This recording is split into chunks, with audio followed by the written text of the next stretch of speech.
ya, sejarahnya ya, sejarah bagaimana perkembangan instrumentasi di dalam pengembangan ini ya, pemanfaatan elektro di dalam bidang medik gitu ya. Nah, pertama kali sebelum ditemukan transistor terutama ya, maka penemuan-penemuan di dalam instrumentasi biomedik ini belum elektris, ya, belum elektronik sifatnya, jadi masih fisis. Ya. Jadi misalkan penemuan termometer ya, bahkan ini abad ke berapa ini, abad ke-17 ya, nah, abad ke-17 oleh Galileo, tapi masih belum sempurna ya. Jadi dia hanya menemukan bahwa ada hubungannya antara tabung gelas ya, di mana vakum sebagian ya. Nah, ternyata kalau suhunya naik, gitu ya, suhunya turun, itu ada fenomena yang terjadi di tabung tadi. Ya. Oke, kita lihat kemudian sampai tahun 1654 ya, ini baru tabung gelasnya tertutup ya. Kemudian pada ini abad 18, nah Fahrenheit ini menemukan pertama kali termometer yang ada skala numeriknya. Ya. Nah, Fahrenheit ini ya, jadi temuannya bisa dikatakan sebagai termometer modern yang pertama. Gitu ya.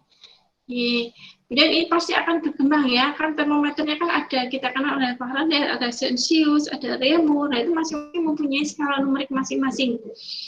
Ya, makanya waktu SMP atau SMA dulu ya kita belajar kalau dari Reaumur dipindah ke Celsius, Celsius dipindah ke Fahrenheit dan seterusnya, itu bagaimana ya, karena masing-masing punya skala numerik. Oke.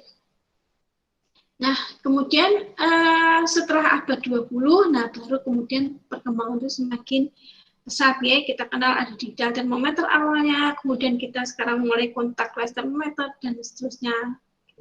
Ini kita lihat perkembangan termometer. Kemudian di stetoskop juga ya. Stetoskop yang pertama kali itu bahkan sudah ditemukan abad 19 ya. Ya sekedar tabung kayu saja. Ya. Nah, kemudian 1851 ini dikatakan sebagai stetoskop yang sampai sekarang masih digunakan ya, disebut dengan binaural stetoskop. Jadi yang dibawa dokter kemana-mana itu yang digantungkan di lehernya itu, yang di kuping itu adalah binaural stetoskop dan sampai sekarang masih dipakai. Ya. Sekarang masih dipakai oleh dokter-dokter. Ya, sekarang yang memproduksi ya pasti masing-masing pabrikan akan mengatakan oh saya punya kelebihan tersendiri ya, tetapi prinsipnya yang digunakan adalah yang dibuat oleh George B. Chapman ini ya. Oke. Nah, kemudian pada abad 20 ya, abad di mana elektronik mulai maju, nah di situ juga ya ada namanya elektronik stetoskop ya. Nah, ini udah kalau zaman sekarang sih sudah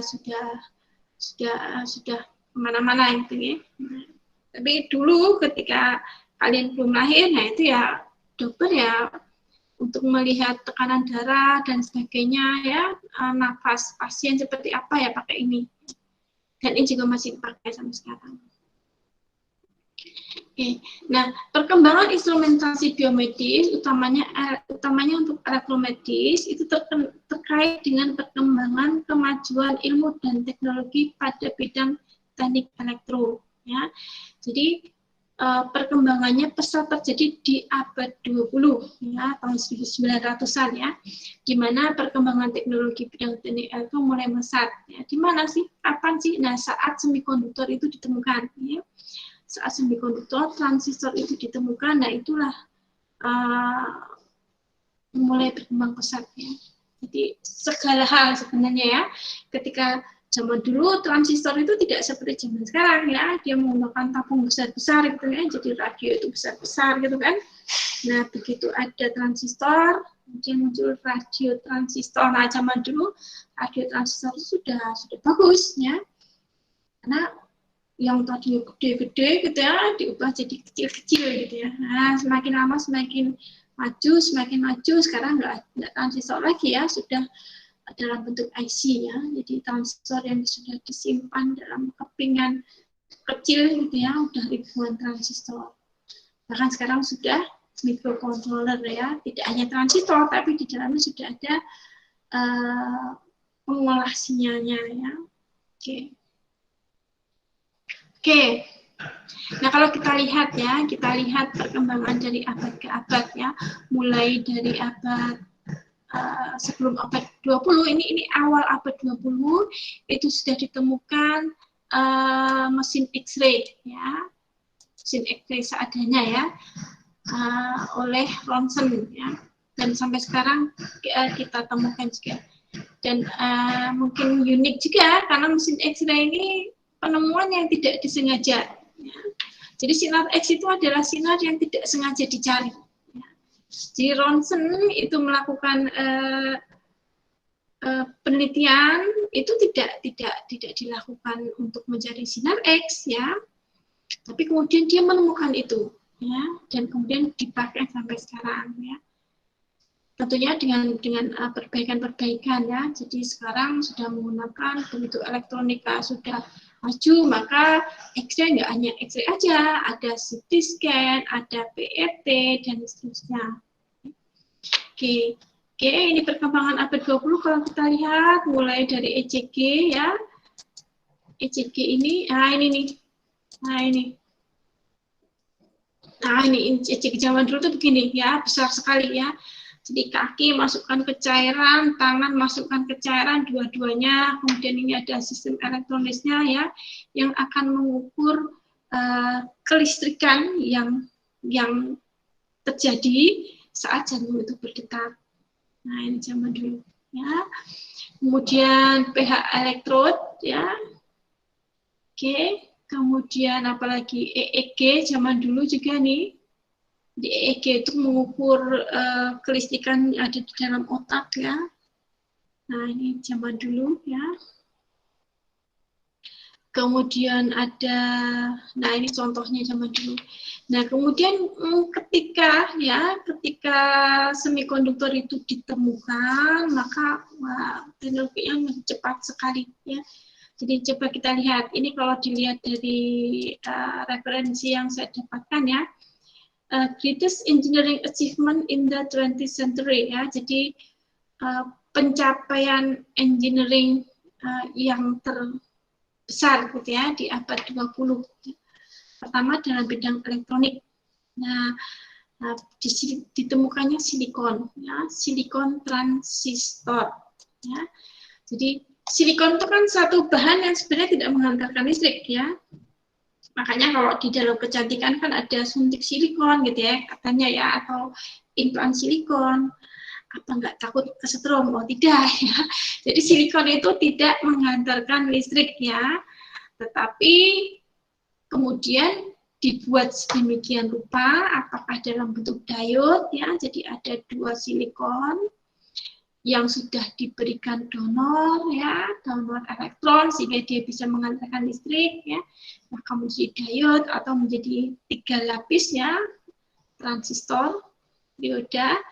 Nah itu baru dia mengantarkan listrik, tapi dengan sifat-sifat tertentu ya.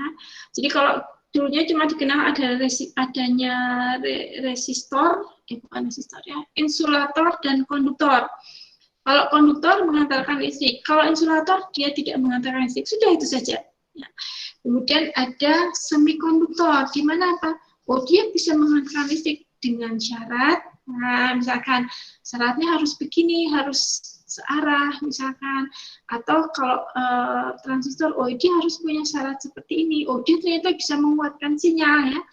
Di fungsi terbesar dari transistor itu kan amplify ya, menguatkan sinyal. Nah, dan seterusnya, sehingga tadinya cuma ada isolator, ada konduktor, ada satu lagi semikonduktor ya. Oke. Oke, nah itu satu penemuan yang luar biasa ya, yang menyebabkan macam-macam ya, komputer jadi canggih, HP kita jadi makin kecil ya, makin kemana-mana dan seterusnya. Oke. Nah, mulai dari situ medical instrumentation itu mulai ke bagian klinik, ya, masuk ke dalam dunia klinik, ya. Kemudian apa penyampaiannya? Ada portable instrumentation, ya. Jadi kalau zaman dulu instrumentasi hanya ada di rumah sakit, sekarang instrumentasi bisa dibawa kemana-mana, ya. Itu tadi, karena ada semikonduktor transistor yang dulunya itu difungsikan dengan tabung-tabung transistor yang besar, sekarang jadi kecil sekali, ya.